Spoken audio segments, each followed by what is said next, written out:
Bismillahirrahmanirrahim.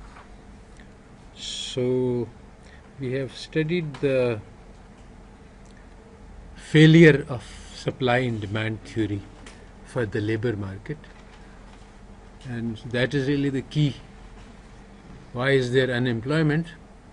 Well, basically supply and demand theory doesn't work. So, if we want to figure out why there is unemployment, then we need to know more about how the labor market works. So this lecture just summarizes some of the main ideas of the post-Keynesians about the labor market, and it's based on one article which has been uploaded on the website.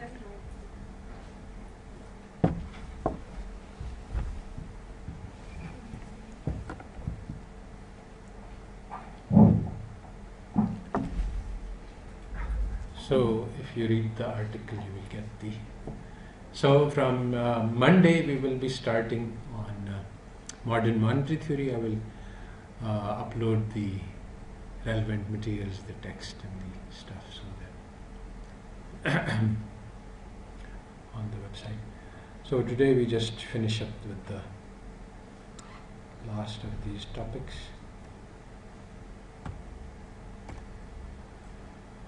So the source of this article is this, source of this lecture is Eileen Applebaum's article about post-Keynesian theory of the labor market. Alright, so the orthodox assumptions of labor demand, which were the same before Keynes and are the same that are written down in labor textbooks today, are that firms maximize profits in the short and the long run. Capital and labor are substitutes. Firms are price takers, which means that you're operating in a competitive market. If you do that, then you get the demand for labor by firms is according to the point where the marginal product of labor equals wage, because the firm keeps expanding production until this condition holds. Now, the empirical evidence shows that this is not true. The firms set wages. In fact, in your micro course, you will study that the firms, the typical firm has monopsony power. If it so it is the only market. Basically, it has local monopsony in the sense that in the long run and with a wide geographical area, people can move to find better jobs, but it takes some time. So if the firm cuts wages, then according to new classical theory, everybody will leave, because once the wage is at equilibrium, if it's below equilibrium, then nobody will stay. But that's not true. The firms can cut wages. If the firm raises wages, then it should have infinite supply of labor. Again, that's not true. So locally, the firm has a lot of power to set wages within certain limits. So firms can follow and do follow two types of strategies. One is to set the wages substantially low, unlike the competitive theory, which says that they will not find anybody. They will find people, but people will be leaving quickly because they will be able to find jobs. So this is called the rapid turnover strategy. You just want to hire people cheaply. You offer a cheap wage, they come in, they work for you for a little while, and then they leave, they find a better job, because your wage is substantially below equilibrium. But it doesn't mean that you will not get anybody according to the supply and demand theory. It means that you will get people, but you will get them for a short time. And this is a well-known standard strategy. If you have some routine types of jobs which don't require a lot of, then you adopt this strategy for high turnover. The alternative is to set your wages higher, and then you get job stability. People, if you set a wage higher than the market equilibrium, then you can keep people, retain people, train them, and have stable jobs. So both of these are well-known strategies used by employers depending on the type of job. So, but both of these mean that firms have market power, so that the conventional theory, which is written in all your labor textbooks, is wrong. That doesn't hold in the real world. What if capital and labor are combined in fixed proportions? Again, empirical evidence shows that you don't have infinite amount of substitutability between capital and labor. So you need a certain amount of labor. Yes, there is some amount of substitution. It's not exactly fixed proportions like our model says, but there's only a certain amount of variability. If that's so, then a given level of capital can only accommodate a certain amount of labor. So if you have more than that, that will lead to unemployment. But the typical situation is that there is excess capacity. Firms are working with excess capacity.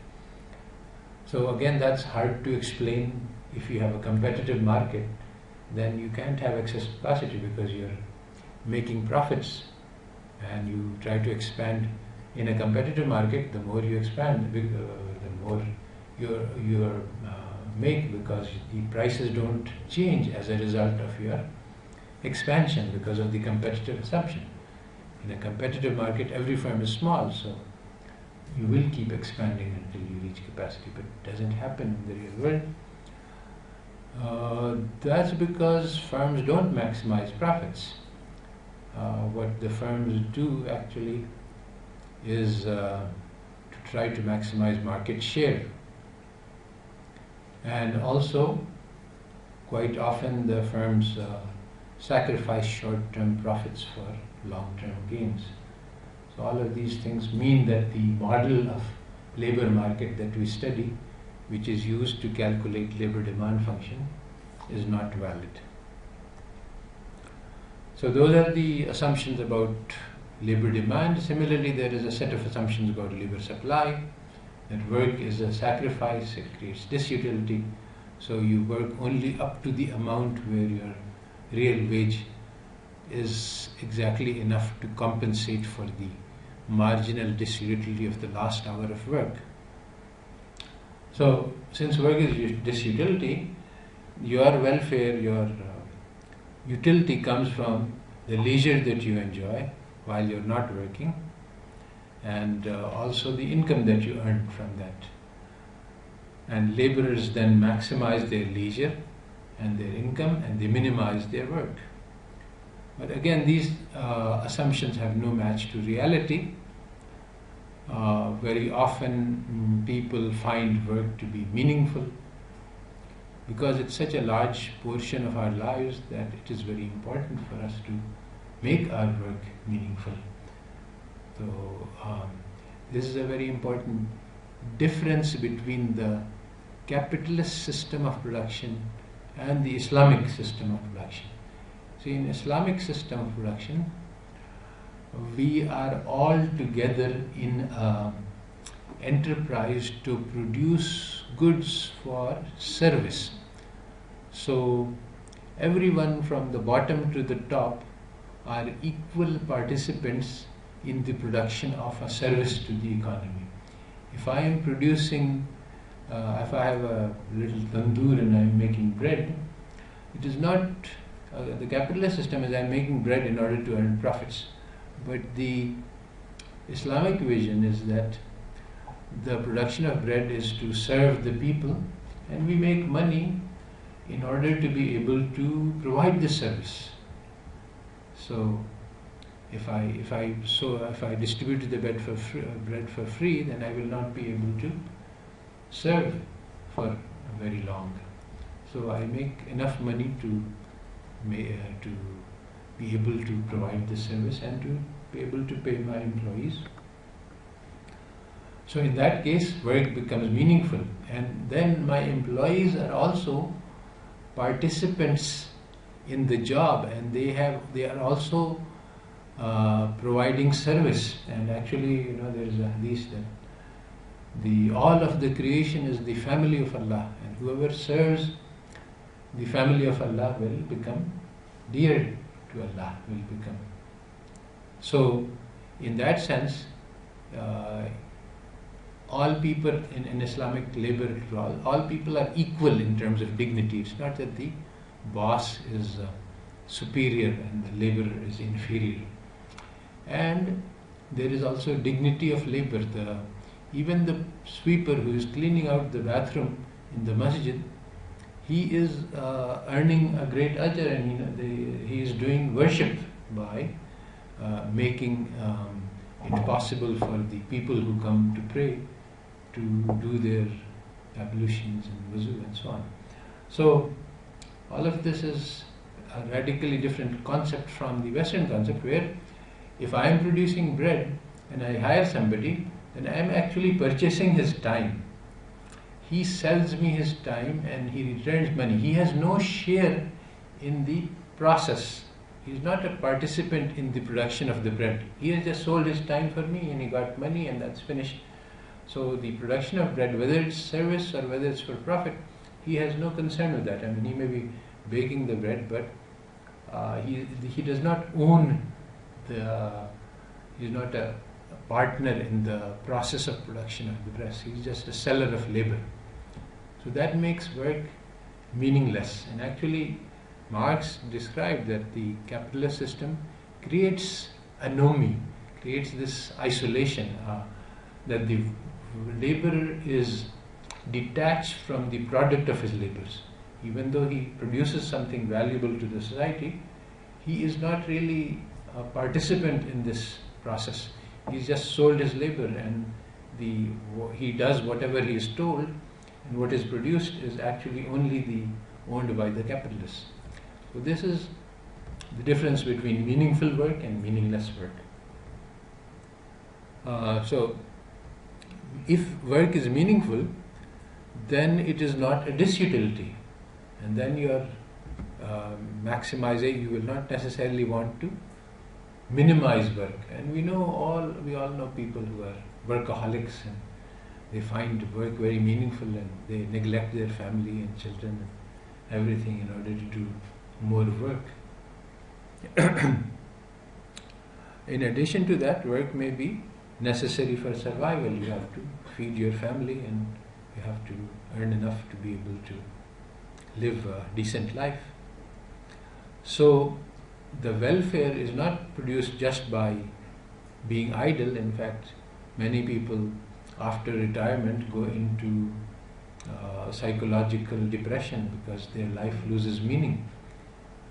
So work relates to actually the social dimensions of work. At work, do I get along with my fellow people? Is the work environment harmonious? Is it friendly, or is it very rough competition? The boss is rude to you. All of these things are very relevant to the utility or disutility that you get from work. So social dimensions are important. So all of these things are outside the books, but they are very essential for labor. Even now, you see, the economists believe that if you want to motivate a worker, you should give him a bonus.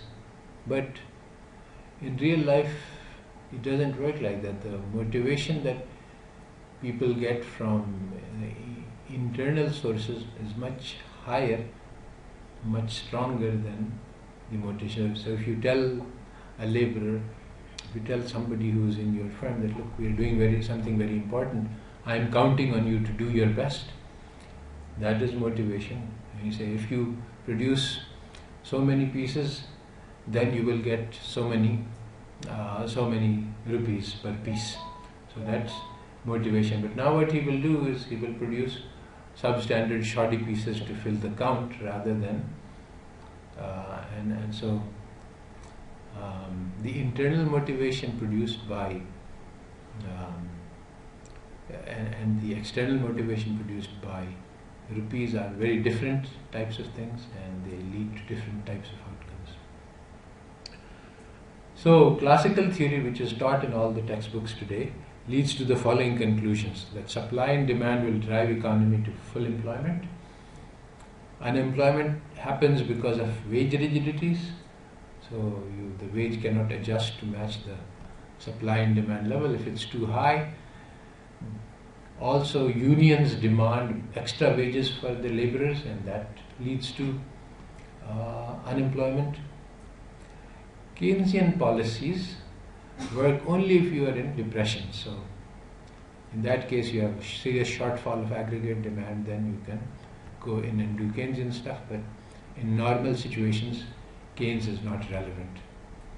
And if you are at full employment, then even in the Keynesian theory, if aggregate demand is pushed beyond the full employment level, that will lead to inflation. Also, if you have full employment, then the laborers will feel strong, and the profits of the capitalists will be low because the labor share will be high, and the laborers, because jobs are easily available, will be ready to quit easily and to find other jobs. So the motivation for work will be reduced. So all of these are reasons why one should try to avoid full employment and keep the economy at under full employment, because the capitalists run the system, so they don't want the laborers to be strong. So the post-Keynesian critique of this classical theory, the first sentence is a quote from Keynes, that basically the business cycle has booms and it has slumps. So the remedy that is currently in use all over the world is austerity. Austerity means that you tighten the budget, you don't have high deficits, and basically what that does is it breaks the economy, because it takes money out of the economy, and so the jobs are reduced. And so basically he says that instead of keeping the economy always in a slump, which is the cure for business cycles, then you won't have a business cycle. You can also keep the economy permanently in a boom. And there is actually no trade-off between inflation and unemployment. We can have both full employment and stable prices. This is post-Keynesian conclusion. Classical economics does not agree with this. Today, all over the world in central banks, the theory which is used to conduct monetary policy says that there is an output gap which reflects the unemployment, and there is inflation, and these two are in a trade-off. So if you have an output gap, you have unemployment, then you should have a loose monetary policy in order to reduce the output gap, and at that, until the output gap goes away, you won't have inflation. Once you have eliminated unemployment, then you will get, if you have loose monetary policy, you should have you will have inflation. So what you should do is to cut down and have a tight monetary policy. So at the last monetary policy meeting, which I attended a week ago, the data was shown that the economy is heating up.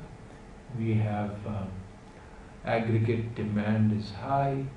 The output gap no longer exists. Actually, there is a output gap is usually negative. That is, it is less than the actual output is below the potential output. But the figures that they showed us said that the output is now above the potential output. The economy is operating at beyond full capacity, and so what we need to do is to tighten the monetary policy in order to make sure that inflation doesn't start. And so that was the decision. A 1% interest rate hike was done so that the money supply contracts, there's less money is available and the money that is available more expensively. So with the contraction in the money supply, the aggregate demand should go down and it should bring down the inflation. So this is the theory, but according to post-Keynesian theory, there is no such trade-off. We can do both at the same time. So the orthodox theory of labor says that the unemployment is caused by rigidity in the nominal wage. Nominal wage and real wage move in the same direction. Increasing employment requires increasing the real wage, standard supply and demand. And so if we increase real wage, that will have upward pressure on all prices, so it will cause inflation. So if we try to achieve full employment, we will create inflation because we'll have to raise wages and prices and everything. Now again, these are rejected by post-Keynesians. Nominal wage does not determine the real wage, and we have seen in at least our model that the nominal wage, the real wage is determined by factors completely outside nominal wage. The bargains between firms and laborers only determine nominal wage, not the real wage. If the laborers say that, okay, I'll make a sacrifice, we will accept smaller money and amount of money wage, would that lead to higher employment? Not likely.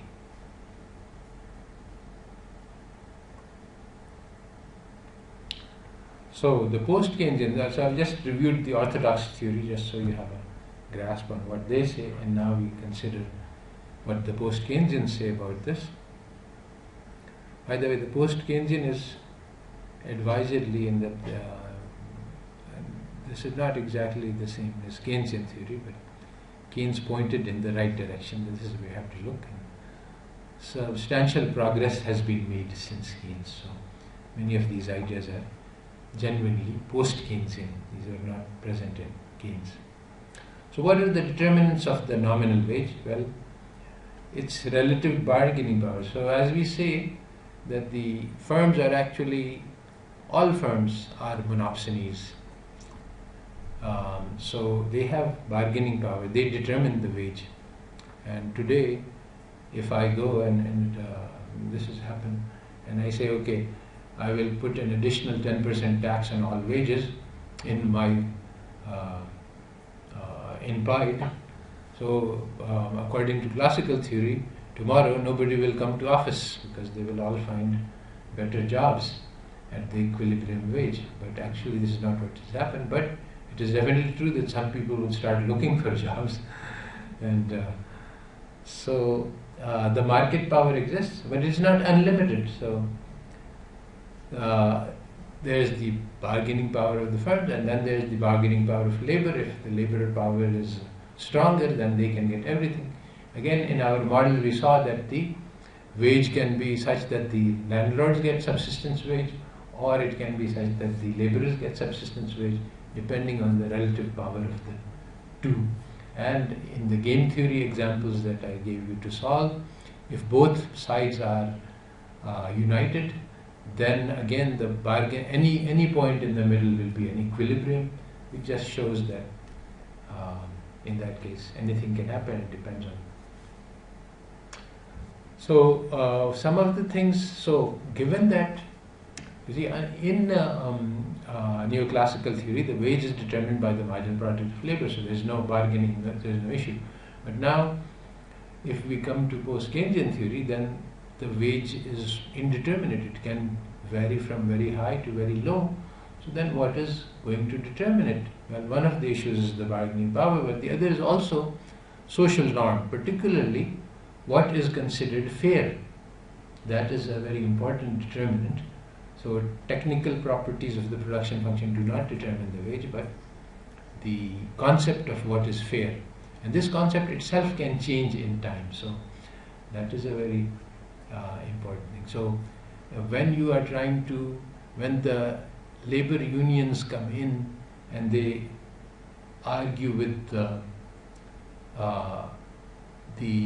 firm owners about getting about the wage, they often make arguments on the basis of fairness. Look, you are earning so much and you're making so many profits, so you should share some of that profit with the laborers. This argument doesn't have any economic content in the sense that it has nothing to do with marginal productivity, but it makes sense, and it's a very powerful argument, and it's understood and accepted, and it's hard to resist. The firms counter-argue by saying that no, we're not making profits and we've had these many losses and so on and so forth. So social norms are very important as determinants of wages. What about the prices, the product that firms sell? Again, this is not determined by supply and demand.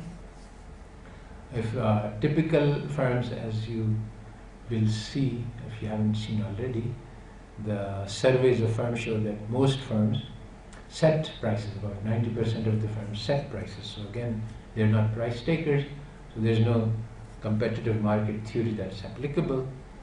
So different types of firms have different amounts of market power, and according to that they can adjust the level of prices.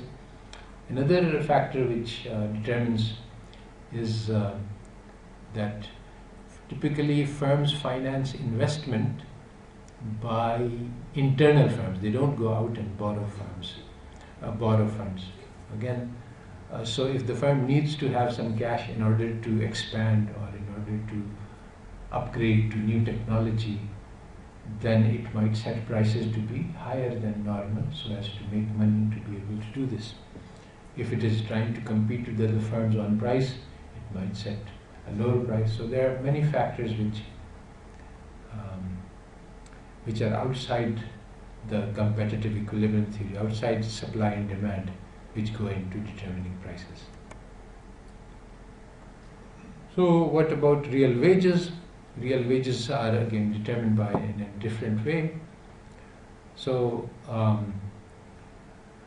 the rate at which the economy is growing is very important, and whether or not the firm needs to invest in additional capacity, in technology, all of these things matter. If money wage is reduced, then basically firms use markup pricing. So if the cost of per unit production goes down, they will typically reduce prices, so the real wage impact is not clear. But if you have decline in money wages throughout the economy, then the incomes of the laborers, who are also the consumers, would go down, and that would lead to loss of aggregate demand, and that would lead to lower unemployment. So contrary to the standard increase in unemployment, lower employment. So this is the standard Keynesian mechanism, and basically it says that, contrary to classical theory, which says that reduction in the money wage is the cure for unemployment, the reduction in money wages will lead to higher unemployment. So flexible wages in particular is not the solution to unemployment, which is one of the standard ideas from neoclassical theory. There's lots of evidence, empirical evidence, which shows that the classical or neoclassical theories of labor are wrong. So you have periods where wages remain fixed, but there is lots of variation in jobs. You can see this in data in many countries in many periods.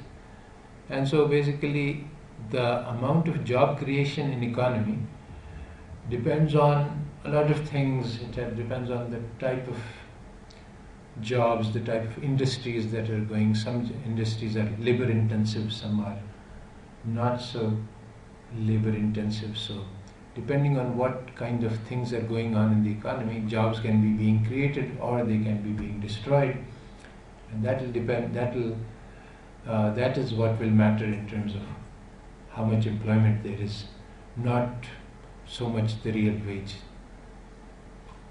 Inflation doesn't lead to increased employment. Obviously, if real wage was the determinant, then if you would increase inflation, then that would lower the real wage and that would lead to higher employment, but that doesn't seem to be the case in the data. And there are periods of time that labor productivity remains constant and real wage remains constant, but the amount of employment varies a lot. So all of these things, I'm just mentioning these as bullet points, but there is graphs and data which supports all of these. And again, all of this shows that the classical theory of labor markets, which is currently being taught in textbooks all over the world, is wrong. So what's the post-Keynesian theory for the demand for labor? It says that there are basically three elements that go into it. One is the institutional nature of the business sector, which means how much oligopoly, monopoly, or market power you have, these differentiated competition. So depending on the nature of this type of business structure, your demand for labor would be different. Then there are technological factors. You have how much substitutability there is between capital and labor. Then there are pricing decisions. The firm have both market power, both when they are hiring labor and also when they are selling their products.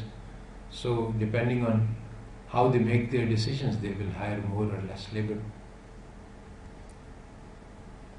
So that's the general theory, but specifically Galbraith has done a lot of study of the industrial structure in the US, which is different from what the same study would be in Pakistan. But if we were studying employment in Pakistan, and by the way we are studying employment in Pakistan, so I'm going to assign you a project about how we can do job creation in Pakistan. So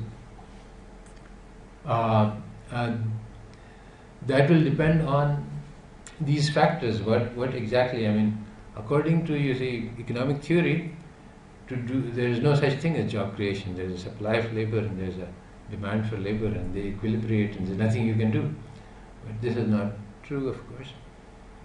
So in the USA, the industrial structure is that there is a core which consists of oligopolies, very big firms and industries.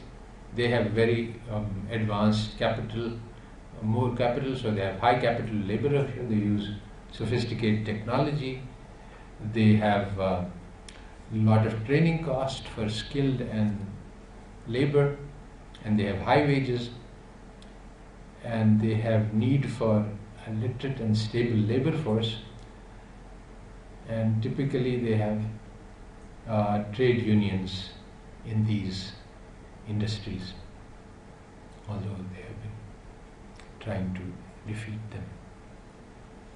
So outside this core of advanced technology firms, there are low grade firms which don't have much market power.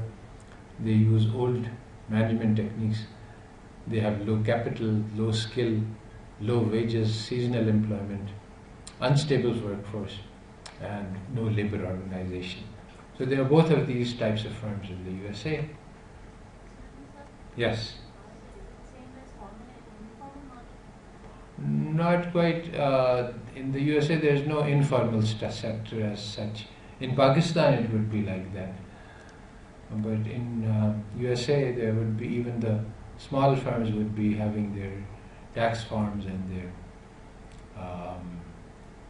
rules and regulations which govern the wages and labor. So, but here in Pakistan that would be different. So the core firms have lots of market power. They set high prices to cover depreciation for expansions, and they don't pay their laborers subsistence wages. They pay them fairly high wages.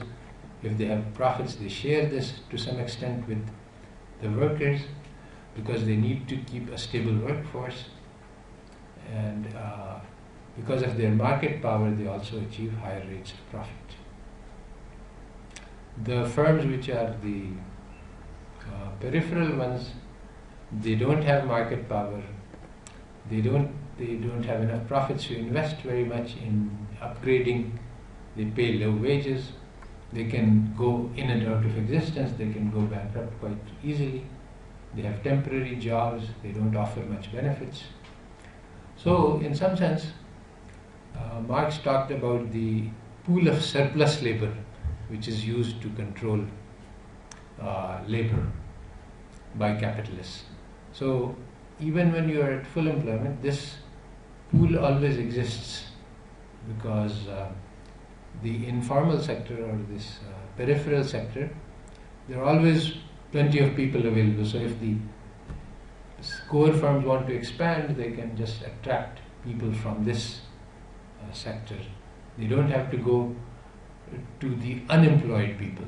What this means is that large amount of adjustment in the labor force can take place without any change in the employment statistics.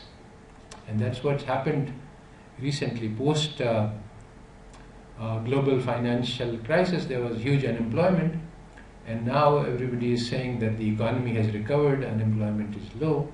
But actually, in the USA, what has happened is that the high quality jobs have disappeared, and the sort of the informal sector has gone much bigger. The quality of jobs, which has gone down hugely. Previously, when people used to have good jobs with stable jobs, now people are working, but they are working at these temporary jobs for part-time jobs with no benefits, etc. So statistics of unemployment are don't reveal the reality.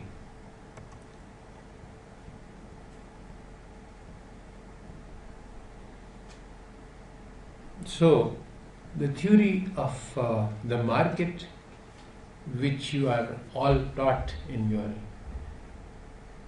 textbooks, always deals with this Cobb-Douglas function. It has this U-shaped cost curve, and you're operating at the bottom of the cost curve. And all of these LRAC and MRAC and all of these very complex diagrams and figures that give students headaches, and they have to memorize them before the exams, because you always ask questions. You can just throw that in the garbage. It has nothing to do with the reality. Now the reality is that the fixed proportion production is quite common. Marginal costs are constant. Now this is what the surveys also reveal, which means that you can produce more goods at the same cost. As soon as you understand that marginal costs are constant, you can throw competition in the garbage, because if your marginal cost is constant, then if you are a price taker, you will keep expanding, because the price must be higher than the marginal cost. You're making a profit on each unit, and so to maximize, you just keep expanding. But nobody does that. So now there are serious consequences. Once we throw competition in the garbage, then we have to create a new theory about, now, why does the firm not expand? Because this is a very common thing, that there is unutilized capacity in the firms. Basically, all firms have market power, so there are many reasons why the firms do not expand. The supply curves are horizontal, so you can't use the standard methodology that is taught in the textbooks to determine the scale of operation of the firm. So how do the firms decide on how much I'm going to produce, since this is not going to be profit maximization? So firms use what normal human beings do, which is what I'm trying to do. I have my firm, now think about how I would behave. I have to produce things, I don't know how. So what the firms do is they estimate how much I am going to be able to sell. And if you're in business, you don't have magic, perfect, full information, zero transaction costs. So like normal human beings, which don't exist in economic theory, you think about okay, I'm going to produce, so you're going to launch a new factory, you're going to produce soaps, you go around and ask people that if I produce soap in my little factory, how much will you buy?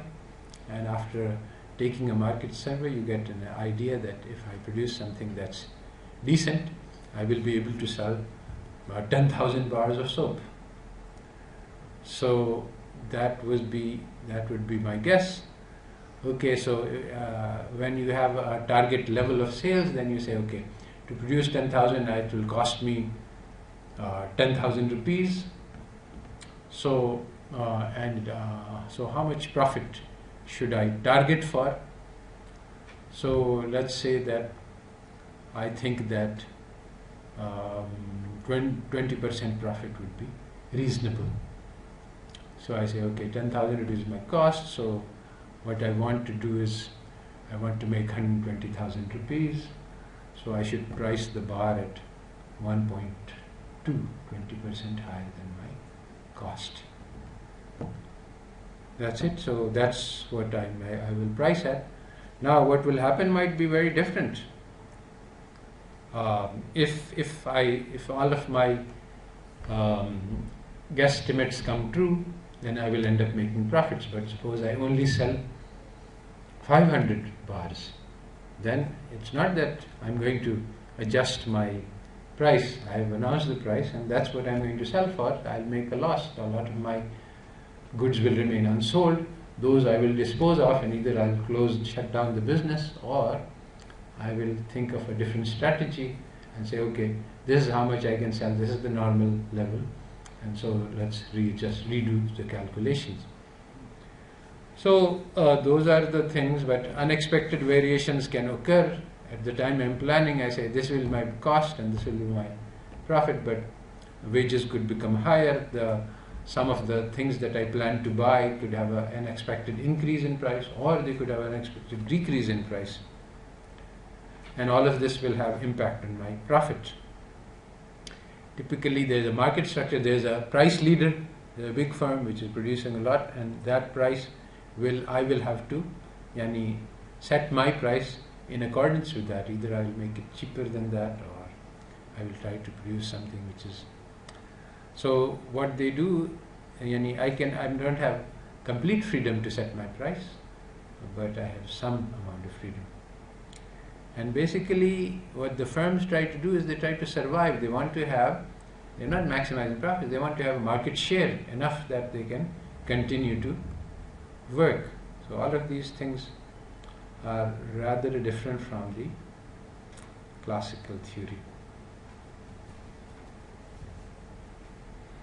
So the firm behavior and pricing response to the changing environment. If there is a small increase in demand, you can just increase production. Normally, the first impact of changes in demand is on inventories, not on prices. So if the demand goes down, your inventories go up.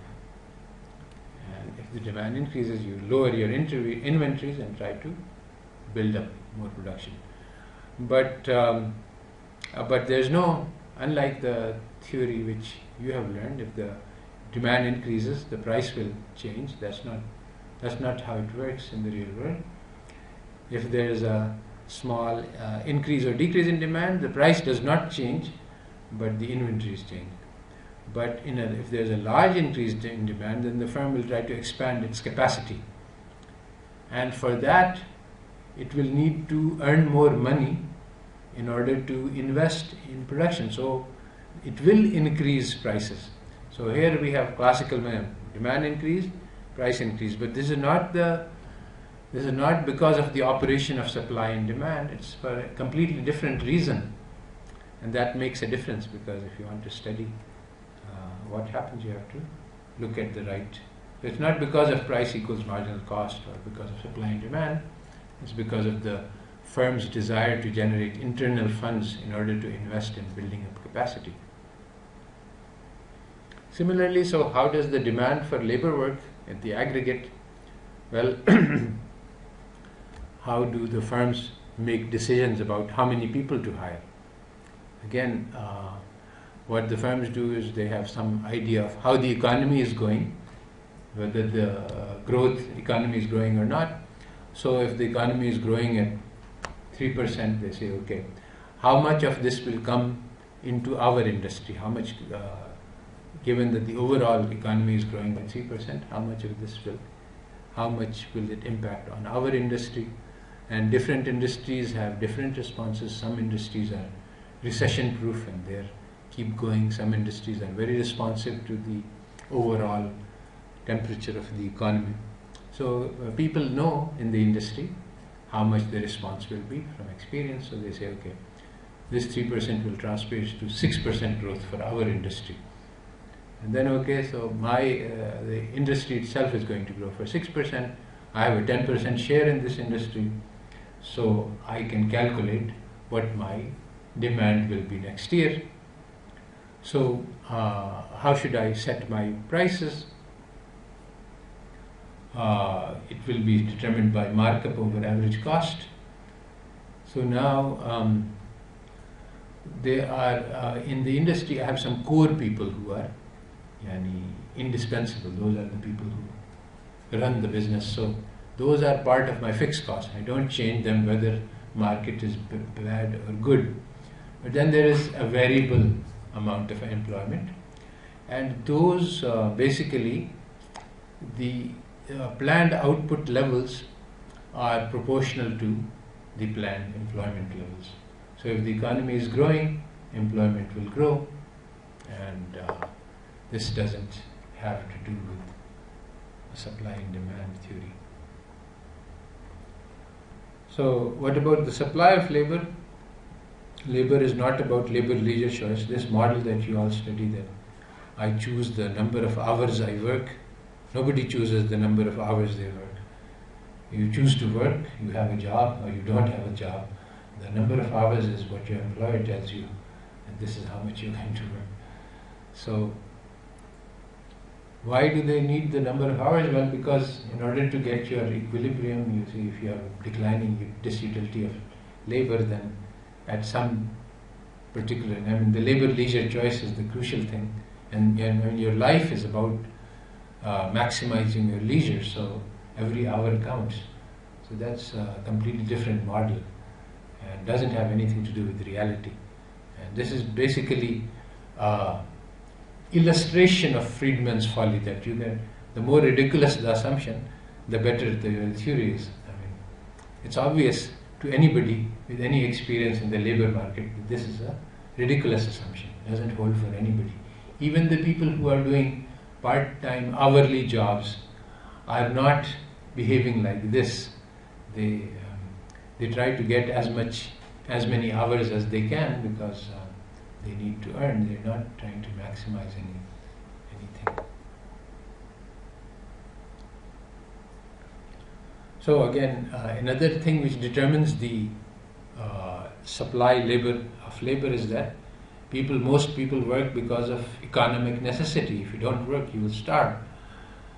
So what that means is you have lower real wages, people will work more because they need to earn a certain amount of money, and this can easily be demonstrated in real world labor markets. That at the bottom of the pool, if the people are earning less than they need to survive, they will go for 2 jobs or 3 jobs because they need to make enough money to run the household. So the lower the wage, the more they will work in order to cover their necessities. So that's one motivation. For those at the higher wage levels, people work because they feel useful to society, they find meaning, and they find self-worth. Also, work provides you with, is challenging in and of itself. It gives you skills. People are working on programming jobs because they like to program and other things like that. So, in particular, the diagnosis of real supply and demand, that we need to lower real wages in order to increase employment, this does not work in the real world. So, some important characteristics of real-world labor markets is that there is market segmentation. So you have chemicals industry, you have engineering jobs, you have academic jobs. They are all detached from each other. You can't go from one to the other. There are internal markets. In the academia, you have insiders, and these people control the jobs. And there is competition for jobs. We'll see all of this.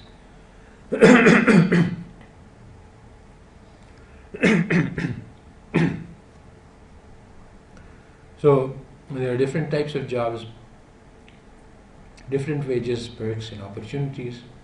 No possibilities of crossover.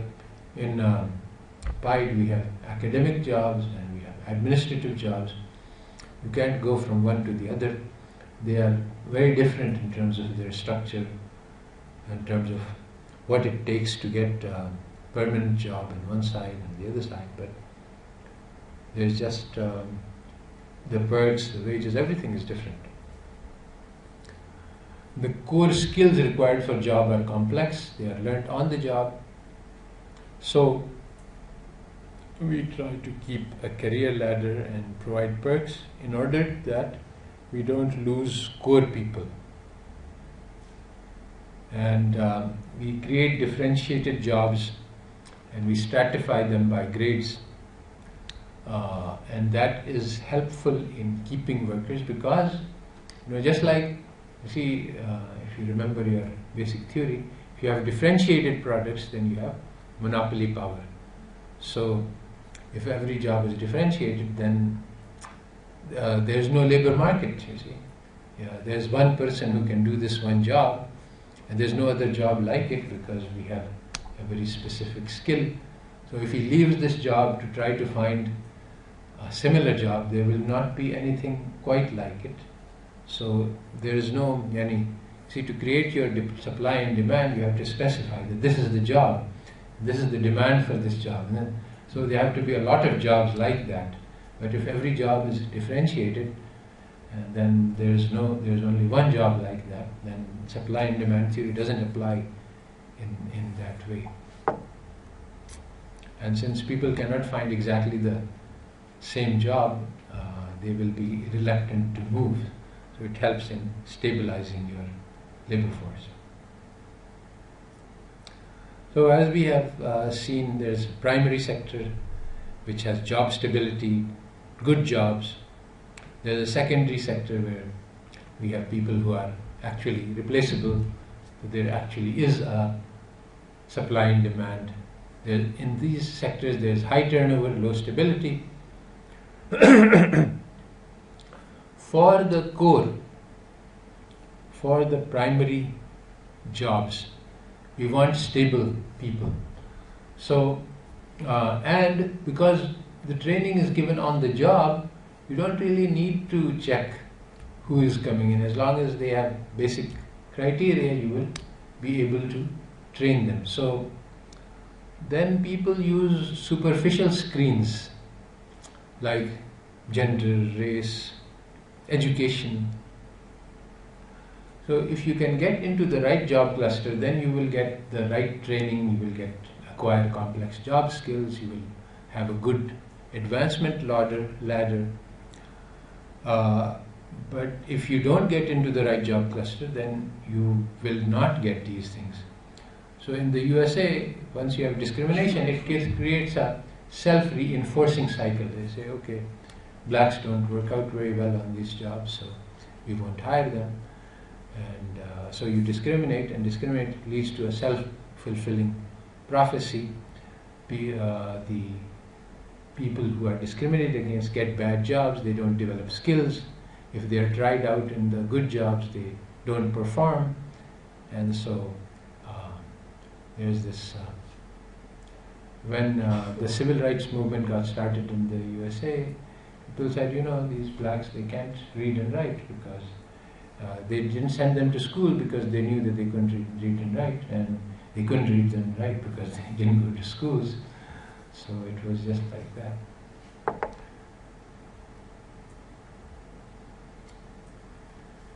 the core jobs of an economy are sheltered from competition. There's no supply and demand because, first of all, the rules are made by the internal employees. So we try to make the rules to make sure that there's not too much competition.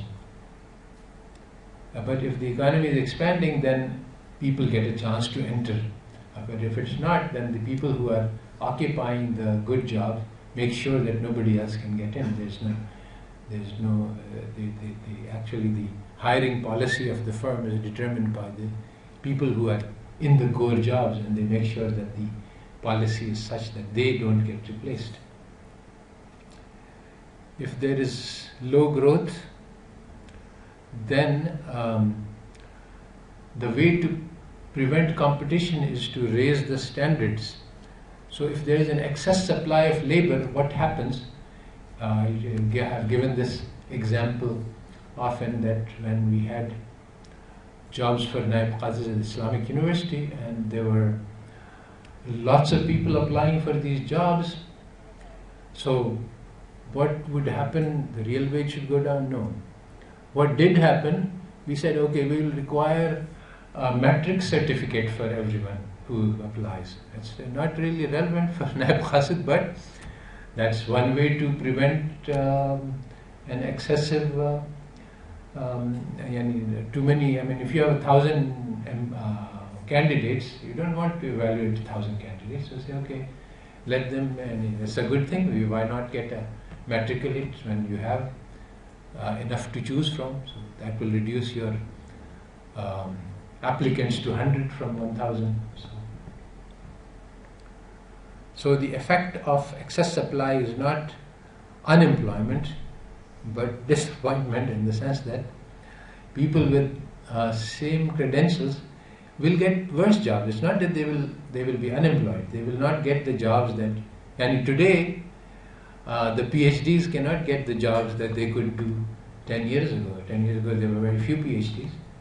Today, this market is glutted with PhDs. HEC has sent so many people out, so you have unemployed PhDs. But these people are not, these are sort of like voluntarily employed. They could get jobs in high schools or in other sectors, but they want the prestigious assistant professor jobs, and those were previously available, but are no longer so because of the surplus. So the market doesn't work like the theory says. It's not that the assistant professor salaries has gone down because there's an excess supply of assistant professors.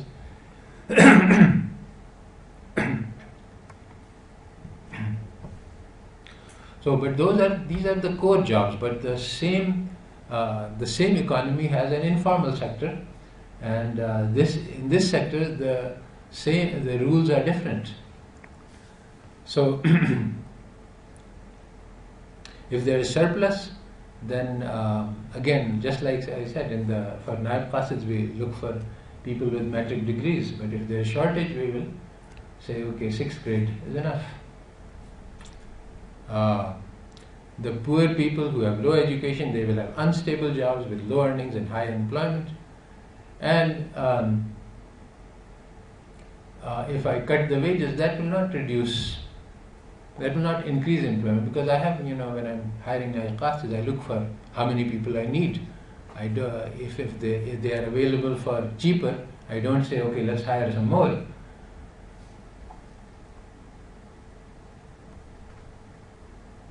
So the summary of all of this is that labor market is not a market.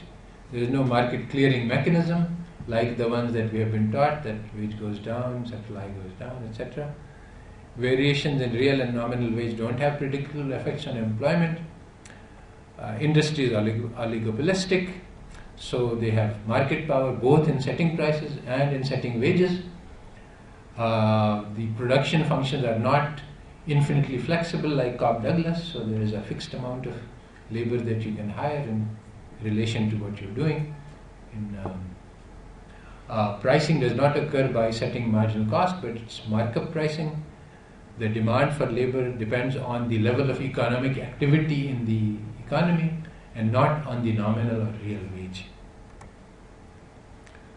The supply of labor, it depends on demographic.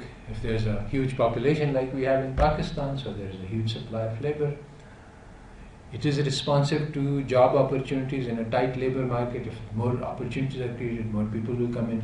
Some housewives will leave their homes and start working if there are good opportunities around. But if there are bad opportunities, they will not do this. They're comfortable as they are. Surplus labor will be handled by credential rationing. So the same job will ask now for a FSC, which previously used to ask for 6th grade, and it's not by wages. And so the pool of surplus cannot be eliminated by declining wages. So what controls the real wage? If not supply and demand, it depends on economic conditions, how much surplus labor there is, also how strong the unions are and how they are able to bargain, because on the other side you have strong firms. And level of money wages, prices, real wages, all of these things depend on a lot of things outside the small supply and demand market. The real wages determined by basically a complex economy. It's an emergent phenomena, and so all of these things don't enter into the model. So what are the policy implications of this? Wages and employment levels are determined separately. We cannot, the wages we don't manipulate wages in order to control employment.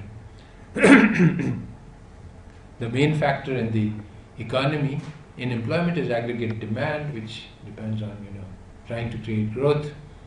Techniques for increasing aggregate demand were mentioned by Keynes, and since then we have learned a lot more about how to increase it.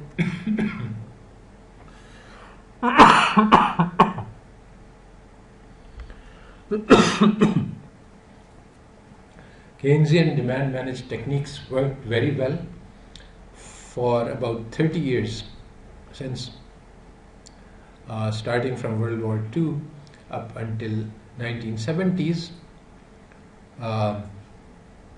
All the Western economies followed Keynesian policies and maintained full employment and with very stable prices.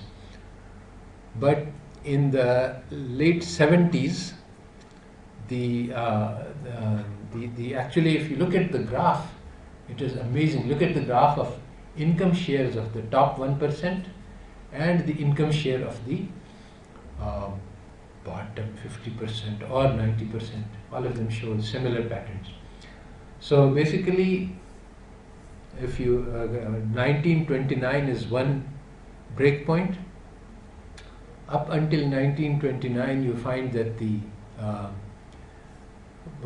top 1% is increasing the market share, and the bottom 90% is decreasing their share. Remember what we talked about, the income share of the capitalists and the laborers. So that's reflected in this graph. So after 1929 and the Great Depression started, then basically until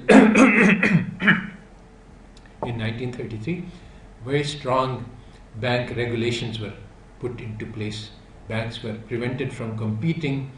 The creation of credit was subject to heavy regulation, and so on. So basically, the financial sector became heavily regulated. And Keynesian theory also came into existence. And so basically, from that point on, up until 1970, you find that the share of the bottom 90% in the total wealth of the nation keeps increasing. It goes up and up. And the share of the top 1% keeps decreasing. It goes down and down until it reaches the bottom around 1970, a little bit before then. So after that, there was the Reagan-Thatcher revolution. If you want to find out what happened, basically, you have to read Naomi Klein. What is called the shock doctrine, the rise of disaster capitalism. So basically, in the 40s and 50s, the liberal school, the neoliberal school, which supports the capitalist and the capitalist theories, went into decline, but they did not disappear. They created a Mount Pelerin Society and many other think tanks, and the leaders of the movement of the capitalists said, and this is what the shock directed, that change cannot be created when everything is going well. So what we have to do is to wait for some shock. When there is a shock, then we should be ready with our proposals. And because in a shock, everybody is confused what's happening, and when we are there with our ideas, then they will be picked up. And this is exactly what happened. So they patiently prepared their theories, saying that Keynesian economics is wrong, and Milton Friedman in 1960s provided an alternative explanation, which nobody believed at that time, that the Great Depression was actually caused by bad government policies, not by the failure of the collapse of the free market. So, and they started developing this theory in Chicago School. And when actually I was in universities, the Chicago School was a joke. It was not considered intellectually respectable in 1970s. Then these are just ideological nuts. They don't really have theory.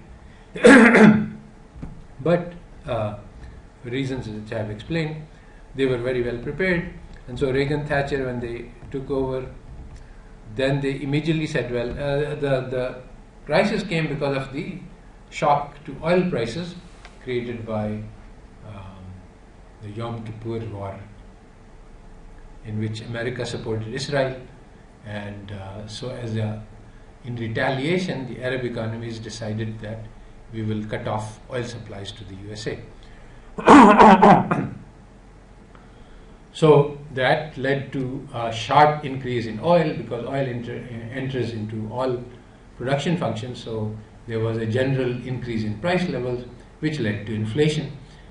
And this has actually caused a cost push inflation, which is not actually the Keynesian inflation. The Keynesian inflation is demand pull. So, but the Chicago School said that, look, here we have a situation where you have unemployment and inflation, and this contradicts economic theory, which actually it did not, because Keynesian economic theory talks about the inflation as a demand pull. So the cost push inflation can coexist with unemployment, but they were waiting for this opportunity, so they used this to discredit Keynesian theory, and they said that the Chicago School is right all along. Friedman provided a restatement of the monetary theory, in which basically the monetary theory that had been discredited by Keynes was put back into fashion as being the correct theory. So after that, you can see the effect. The share of the bottom 90% started coming down, the share of the top 1% started coming up, and they overtook each other, crossed, and the 90% now, not too long ago, it was I think 2010 that they were at equality, and since then the 1% has rapidly, now the top 1% has more than the bottom 90%. So, strong labor, so why did this happen? Well, basically strong labor and full employment reduces the profits of the capitalists. You can see that by just looking at the graphs. Also, inflation is harmful to the rich because they have assets, that the financial assets lose value when you have price increases. So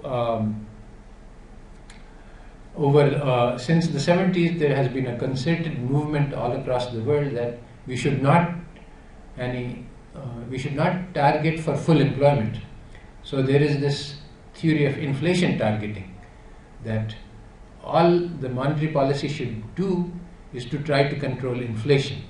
It should not try to control employment, which is, and why? Well, there's a complex of reasons. One of them is the natural rate of unemployment, which does not exist. But if the inflation is natural rate, then basically monetary policy cannot control employment. So contrary to Keynesian theory, which says that, and actually this is written in our monetary policy in the state bank guidelines, that the goal of the state bank is to conduct monetary policy to ensure both full employment and inflation. And this is written in most places. But in many other places, in central banks, they have abandoned full employment. This is not a goal of the monetary policy anymore. That we should only be doing inflation targeting. So, what does cause inflation if it is not monetary policy? Basically, the inflation is caused by a battle between different groups in the economy over income shares, and the laborers want to have their wages increase, the producers want to increase their prices, the financial sector wants low inflation to protect their financial assets. So those who are in control like to have austerity measures because it breaks the back of the economy, it leads to lower growth, it leads to a shrinking pie, and it actually intensifies the battle for larger shares between different groups. So this doesn't really address the issues which lead to inflation. So, in light of the post-Keynesian insights, public policy should be done rather differently from how it is currently being done. So, one of the things is that if we want to have jobs, we should try to create growth. But not just that, but if you look at what has been happening, growth has been happening, but over the past 2 decades, nearly all of the gains from growth have been going to the top 1%. So it has not been very equitable. So not only should there be growth, but the gains from growth should go to the bottom 90%. But it's very difficult to do this politically because power is in the hands of the 1%. They don't want to share their growths. So the big firms these days, the sort of the multinationals, are bigger than the small nations, and nobody can control them, but the policy required